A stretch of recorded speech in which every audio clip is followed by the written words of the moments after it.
नमस्कार दोस्तों, वासुदा coaching classes में आप सभी का स्वागत है। यदि आपने मध्य प्रदेश की 7 वीडियोस नहीं देखी हैं तो डिस्क्रिप्शन बॉक्स में जाकर के कृपया करके उसमें लिंक दी गई हुई है, तो उसमें वॉच कर लें आप। मध्य प्रदेश के अपन ने क्या पढ़े थे कल? पर्वत। आज अपन पढ़ेंगे मध्य प्रदेश की मिट्टियां। तो आप पर्वत के बारे में थोड़ा सा रिवाइज कर लेते हैं। यदि मध्य प्रदेश का पर्वत की बात की जाए तो ऊपर थी अपनी विंध्याचल पर्वतमाला और नीचे थी सतपुड़ा पर्वतमाला। यदि विंध्याचल पर्वतमाला की बात की जाए तो मध्य प्रदेश का राष्ट्रगान में इसका उल्लेख है, जैसे कि विंध्य, हिमाचल, यमुना, गंगा। तो आपसे यदि क्वेश्चन पूछता है कि मध्य प्रदेश का कौन सी पर्वतमाला या कौन सी पर्वत श्रेणी है जो भारत के राष्ट्रगान में उल्लेख किया गया है, तो वो है विंध्याचल पर्वतमाला। यदि विंध्याचल पर्वतमाला की बात करते हैं अपन, उसमें 3 श्रेणियां पाई जाती हैं। पहली है अपनी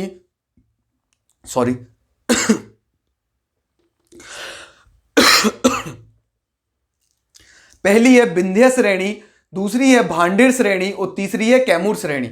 यदि अपन नीचे सतपुड़ा की बात करते हैं तो सतपुड़ा में पहली है राजपीपला, दूसरी है ग्वालीगढ़, तीसरी है महादेव और आगे है कौन सी? मैकाल। यदि ये दूसरी और तीसरे की बात करी जाए तो ये है मध्य श्रेणी के भाग। और आपसे यदि क्वेश्चन पूछता है कि मध्य प्रदेश की वो है कौन सी पहाड़ी है जिसमें से बुरहानपुर दर्रा है, या फिर ऐसे पूछ सकता है कि राजपीपला और ग्वालीगढ़ को अलग करने वाला दर्रे का नाम क्या है, तो आपको लगाना है बुरहानपुर दर्रा।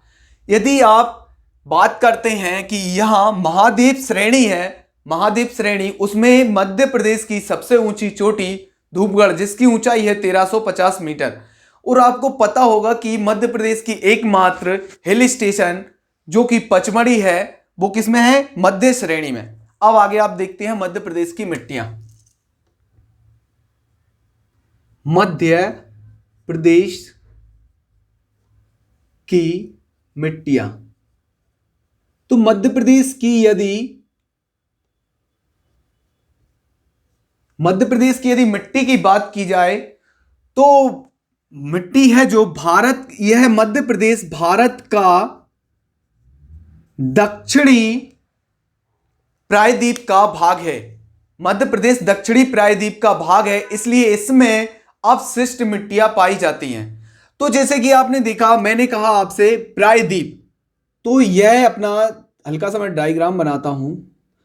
देखो, सिंपल सा है कि यदि तीनों ओर से सागर लगा हुआ हो या तीनों ओर से समुद्र लगा हो, उसको अपन क्या कहते हैं? प्रायद्वीप। यदि चारों ओर से किसी चीज को जल से घेरा हुआ या चारों ओर से सागर लगा हुआ हो या समुद्र, तो उसको कहते हैं आइलैंड। और ये तीनों ओर से ये क्या है? पेनिनसुला। तो अपना यदि भारत का बात करी जाए तो भारत का डायग्राम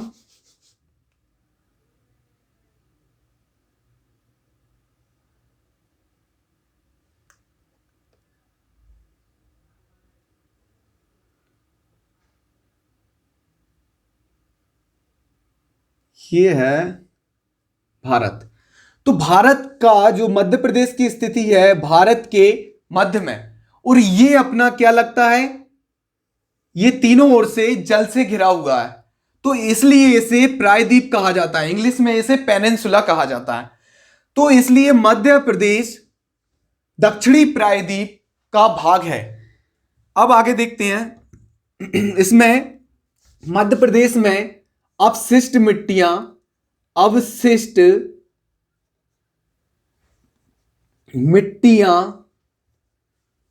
पाई जाती हैं। और मध्य प्रदेश में यदि मिट्टी की बात की जाए तो इसमें 5 प्रकार की मिट्टियां पाई जाती हैं। 5 प्रकार की मिट्टियां यदि देखते हैं, नंबर 1 यह है काली मिट्टी, और दूसरी है अपनी जलोढ़ मिट्टी,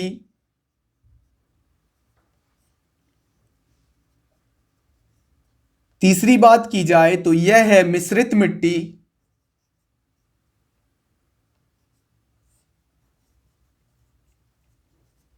चौथी मिट्टी है लेटेराइट मिट्टी।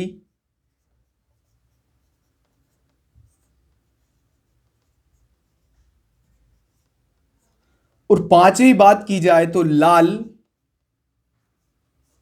पीली मिट्टी। लाल पीली मिट्टी।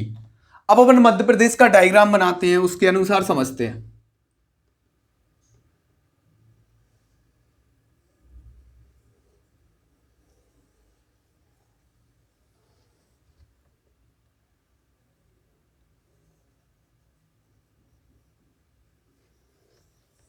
ये मध्य प्रदेश का अपना डायग्राम। तो यह जो है यहां श्योपुर, श्योपुर, मुरैना, भिंड, ग्वालियर और यहां अपना दतिया, इसमें पाई जाती है मिट्टी जलोढ़ मिट्टी। इसमें जलोढ़ मिट्टी पाई जाती है। और यदि बात करते हैं अपन काली मिट्टी की, तो काली मिट्टी सर्वाधिक भूभाग में काली मिट्टी पाई जाती है, जो लगभग मध्य प्रदेश की 47% भाग में काली मिट्टी पाई जाती है।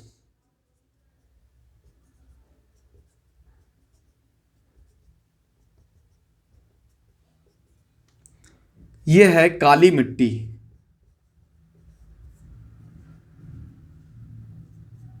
और अपना यदि बात करते हैं अपन लेटेराइट मिट्टी, तो लेटेराइट मिट्टी का हल्का सा भाग है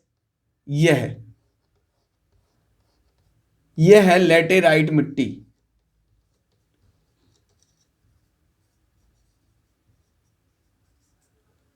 और अपन मिश्रित मिट्टी का बात करते हैं तो लगभग बुंदेलखंड में मिश्रित मिट्टी मिलती है। मिश्रित मिट्टी। और यदि लाल पीली मिट्टी की बात करते हैं तो यहां पूर्वी में लाल पीली मिट्टी पाई जाती है। और आपको यदि आप इसमें डायग्राम बना देखते हैं, विभिन्न प्रकार के डायग्राम आपको मिलेंगे गूगल पे, इसलिए मैं आपको यह नहीं बता सकता कि मिश्रित मिट्टी के फाइंड के यहां ही होगी, इसलिए मैंने आपको यह एरिया हल्का सा खाली छोड़ दिया है। तो काली मिट्टी की अपन बात करते हैं। पहले तो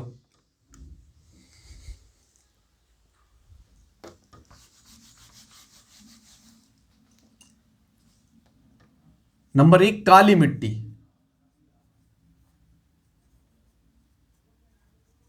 तो काली मिट्टी में देखते हैं अपन, तो इसमें लोहे और calcium and magnesium, calcium magnesium लोहे की बहुलता पाई जाती है।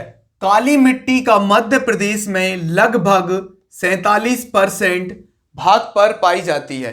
काली मिट्टी को एक और दो नाम से और जाना जाता है, रेगुर मिट्टी या कपासी मिट्टी।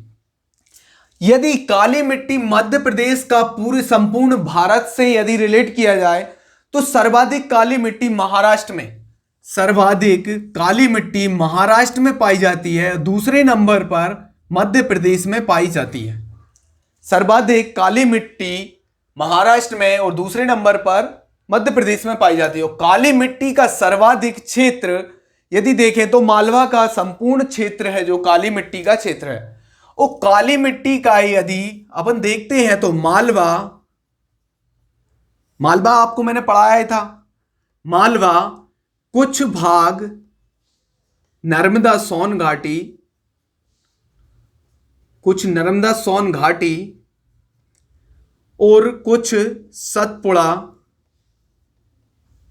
में पाया जाता है। काली मिट्टी में सर्वाधिक कपास का उत्पादन होता है। अब अपन दूसरा देखते हैं, यदि तो दूसरी देख लेते हैं, जलोढ़ मिट्टी। जलोढ़ मिट्टी, जलोढ़ मिट्टी मध्य प्रदेश के श्योपुर, मुरैना, भिंड, ग्वालियर और दतिया,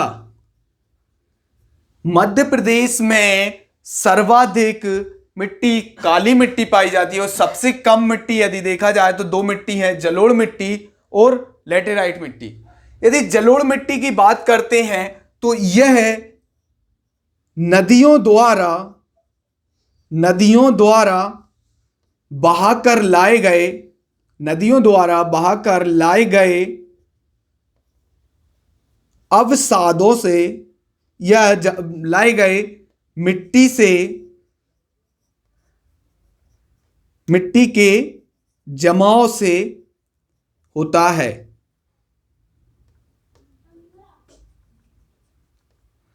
अब मिट्टी यदि देखते हैं अपन तो दो प्रकार की, जैसे कि खादर और बांगर। खादर जो होती है यह न्यू होती है और बांगर होती है यह पुरानी होती है या ओल्ड होती है। सर्वाधिक जलोढ़ मिट्टी में यदि देखा जाए अपना तो सर्वाधिक उत्पादन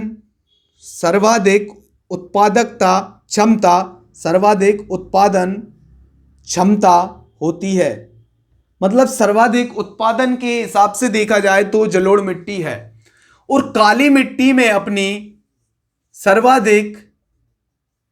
सर्वाधिक जल ग्रहण करने की क्षमता होती है। और यह जलोढ़ मिट्टी क्षारीय प्रकार की होती है।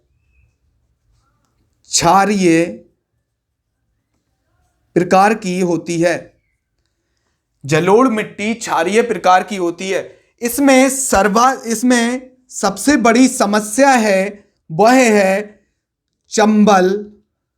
चंबल घाटी द्वारा, जो मैंने आपको बताया था, बीहड़ का निर्माण करती है। यह डाकुओं की शरण स्थली माना जाता है। इसमें जैसे कि आपको मैंने बताया था गली इरोजन और सारे बताए थे मैंने। तो यह मिट्टी के लाई गई मिट्टी से जमाव से यह जलोढ़ मिट्टी बनी है। अब अपन देखते हैं लाल पीली मिट्टी।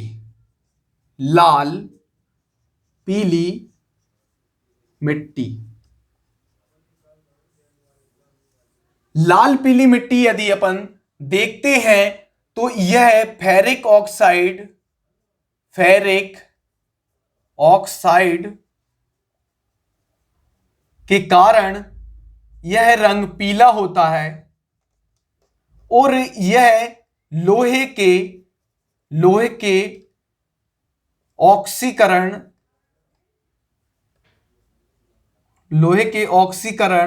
के कारण इसका रंग लाल होता है। फेरिक ऑक्साइड के जल के अपघटन के कारण इसका रंग पीला होता है और लोहे के ऑक्सीकरण के कारण इसका रंग लाल होता है।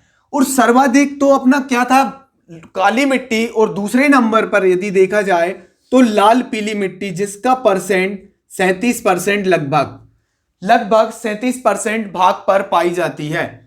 यदि इसका देखते हैं तो इसके अवसाद के जमाव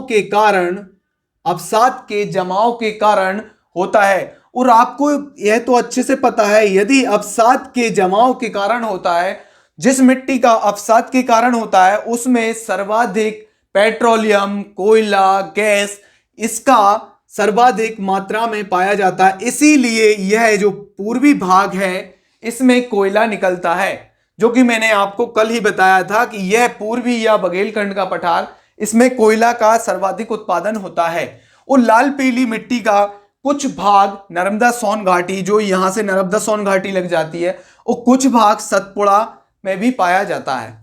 अब यदि आप देखते हैं कि लेटेराइट मिट्टी जो है, लेटेराइट मिट्टी यह बालाघाट और छिंदवाड़ा, मुख्यतः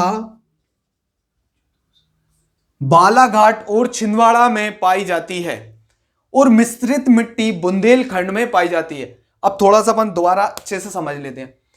यदि मध्य प्रदेश की मिट्टियों की बात की जाए तो यह भारत का या दक्षिणी प्रायद्वीप का भाग है, इसके कारण इसमें अपशिष्ट मिट्टियां पाई जाती हैं, और इसमें काली मिट्टी सर्वाधिक भारत में यदि बात करते हैं तो महाराष्ट्र में, और दूसरे नंबर पर काली मिट्टी मध्य प्रदेश में है। काली मिट्टी लोहे और कैल्शियम मैग्नीशियम की बहुलता के कारण यह काली मिट्टी है, और सर्वाधिक जल ग्रहण की क्षमता होती है। यह मध्य प्रदेश के लगभग 47% क्षेत्रफल पर पाई जाती है। इसे रेगुर मिट्टी या कपासी मिट्टी भी कहा जाता है। यह मालवा, कुछ नर्मदा सोन घाटी और सतपुड़ा के भाग में पाई जाती है। यदि जलोढ़ मिट्टी की बात करते हैं तो यह श्योपुर, मुरैना, भिंड, ग्वालियर और दतिया में पाई जाती है। यह नदियों द्वारा बहाकर लाए गए मिट्टी के कारण इसे एक और नाम बोल सकते हैं, सीट परत भी कहा जाता है। और यह खादर और बांगर, खादर होती है न्यू और बांगर होती है पुरानी। जो मिट्टी पहले जम गई है उसे कहते हैं बांगर, और जो न्यू आके जमती है उसे कहते हैं खादर। सर्वाधिक उत्पादन क्षमता इसमें पाई जाती। देखो, यह जलोढ़ मिट्टी होती है क्षारीय, और यह लाल पीली मिट्टी होती है अम्लीय। लाल पीली मिट्टी होती है अम्लीय। लाल पीली मिट्टी कैसी होती है? अम्लीय। और लेटेराइट मिट्टी मध्य प्रदेश के उष्णकटिबंधीय क्षेत्र एवं पहाड़ों पर यह विकसित होती है। लेटेराइट मिट्टी यह अनुपजाऊ मिट्टी कहलाती है, लेकिन इसमें मसालों का उत्पादन सर्वाधिक होता है। ठीक है। और लाल पीली मिट्टी फेरिक ऑक्साइड के जल अपघटन के कारण इसका पीला रंग होता है, और लोहे के ऑक्सीकरण के कारण इसमें लाल रंग होता है। और इसमें सर्वाधिक अपसादों के जमाव के कारण इसमें कोयला निकलता है। तो कोयला अपना पूर्वी भाग में निकलता है। इसका परसेंट 37% है। अब मैं आगे थोड़ा इरोजन के बारे में समझा दूं, इसे साफ करते हैं।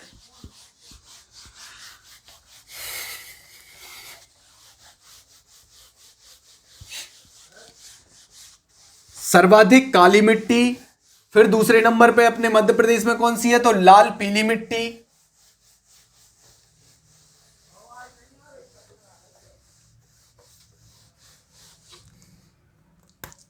देखो, यदि मैं बोलूं आपसे कि अपर्दन,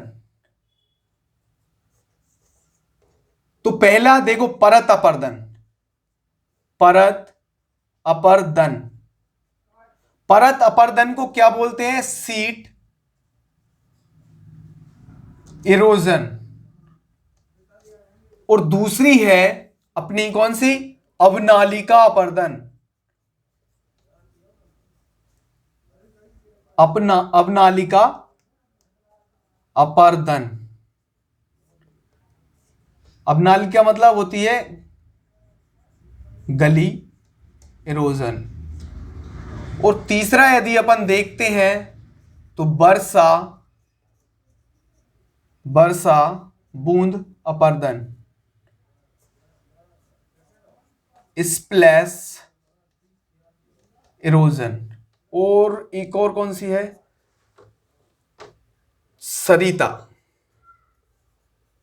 सरिता अपर्दन। ये रिल इरोजन। एक है परत अपर्दन जो सीट इरोजन, जैसे कि आपका मैंने बताया मध्य भारत में जो है मिट्टियों का जमाव होता जाता है तो सीटों के प्रकार से जमा होता है। मतलब पहली बार बाढ़ आई तो एक सीट जम गई, दूसरी बार आई तो उसके ऊपर जम गई, इसलिए इसे परत अपरदन, जिसे सीट इरोजन बोलते हैं। अवनालिका, अवनालिका जैसे ये नदी जाती है, ये नदी निकली तो ये साइटों से मिट्टी निकाल निकाल के ले जा रही है, ये क्या हो गया, अवनालिका अपरदन या गली इरोजन। वर्षा बूंद आपने देखा होगा, ये मिट्टी है, ये ऊपर से गिरती है, ये बूंद गिरती है तो यहां एक खड्डा का निर्माण करती है, यहां खड्डा बन जाता है और आसपास की मिट्टी बाहर निकल जाती, इसे क्या बोलते हैं, वर्षा बूंद अपर्दन। और एक होता है सरिता अपर्दन या रिल इरोजन। तो आपने देखा जैसे कि मध्य भारत में सर्वाधिक अवनालिका अपर्दन होता है, सर्वाधिक अवनालिका अपर्दन होता है, जिससे बीहड़ों का निर्माण होता है और वह डाकुओं की शरण स्थली कहा जाता है। आज के लिए इतना ही काफी है और आपसे मैं ये कह रहा हूं, मेरे साथ आप थोड़ा और बना रहिए, आपको खुद लगेगा कि हाँ कुछ दिन बाद अच्छा आपको मतलब ज्यादा नॉलेज हो रहा है। अब मैं कल से सोच रहा हूं और भी अच्छे आपको टॉपिक कराने की, अभी तो ये बोरियत वाले टॉपिक है इसलिए आपको अच्छा नहीं लगेगा। आप बस प्लीज शेयर करते रहिए और हमारे साथ देते रहिए, आपको मैं कुछ अच्छा करके दिखाऊंगा। और अब तो नव वर्ष लग गई है, वैसे भी कल से न्यू ईयर्स लग गई है, तो आप अच्छा करें ना कुछ। एक साल ये 2022 में मध्य प्रदेश में भर्ती ही भर्ती है, जैसे कि आपको पता है अभी तो 4000 पदों पर हुई है पुलिस की, जो कि बहुत टाइम से निकली थी, अभी एग्जाम चालू हो गए हैं। मगर अब इसी ईयर में एक और पुलिस की भर्ती आने वाली है, इसलिए आप अच्छे से लगकर तैयार करिए जो छोटे लेवल वाले। और मैंने सुना है कि पटवारी की भी आएगी, ग्रुप 4 की भी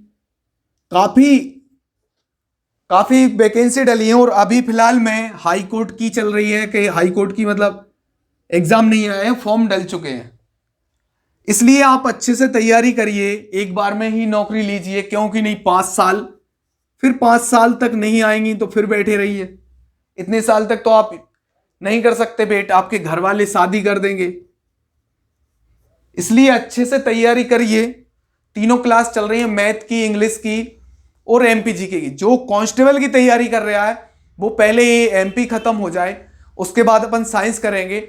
और एमपी के लिए, पुलिस के लिए एमपी और मैथ काफी ज्यादा आता है, इसलिए मैथ उसके बाद फिर रीजनिंग भी कर देंगे अपन स्टार्ट। अभी अपन ये तीनों क्लास चला रहा है, आपके रिस्पॉन्स के ऊपर रहेगा। यदि आपका रिस्पॉन्स अच्छा रहता है तो आगे हम कंटिन्यू रखेंगे। यदि आपको नहीं लगती है क्लास, अच्छी नहीं लगती, क्योंकि आप कमेंट बॉक्स में भी नहीं बताते, कुछ ही बच्चे बताते हैं, आप यदि ज्यादा से ज्यादा कमेंट बॉक्स में बताएंगे कि हाँ ठीक लग रही हैं तो हम कंटिन्यू रखेंगे, वरना हम क्यों मेहनत करें, आप ही बताओ। ठीक है, बाय बाय, टेक केयर।